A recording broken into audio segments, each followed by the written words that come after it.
Alright, I got some good news and I got some great news, and they're both actually the same thing.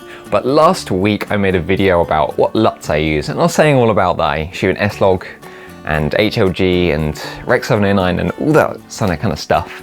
But today I have had a pretty big, nice revelation. And have you ever heard of Osiris LUTs? It's made by a company called Vision Color, I think. And what these are basically a pack of 9 cinematic LUTs, which are fairly expensive, but they're pretty professional LUTs. And I really like the effect they give. But there's one in particular which has absolutely blown me away, which is why I'm making this video. And so that is going to be the topic. So if you do enjoy this video, please hit the like button and subscribe. And subscribe to the channel. And so let's talk about this thing.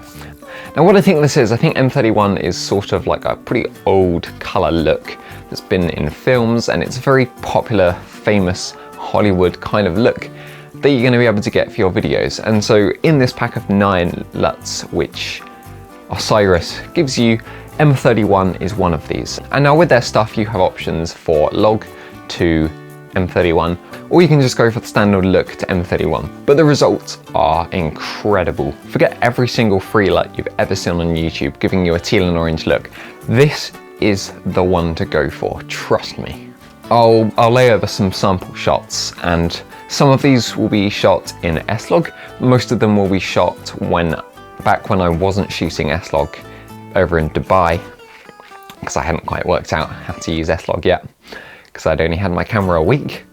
So the shots aren't in S-Log, but all S-Log really gives you is the dynamic range. The shots will be very similar shots in no picture profile compared to S-Log 2.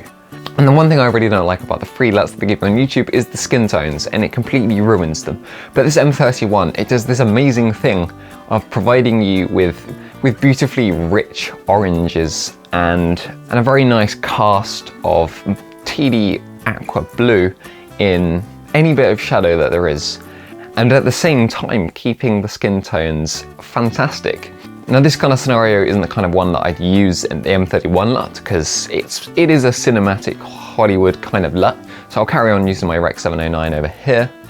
But this LUT is going to be fantastic for when you're wanting a cinematic look in a nice, well-lit environment. So I thought I just wanted to make this video because I feel like I found a gem lying in the middle of the road. So it's not hidden, everyone knows about it, but I think around popular culture, the M31 LUT is a bit underrated, and I'll leave a link in the description to this so you can check it out and feel free to use it. So thanks for watching, see you guys in the next one. Goodbye.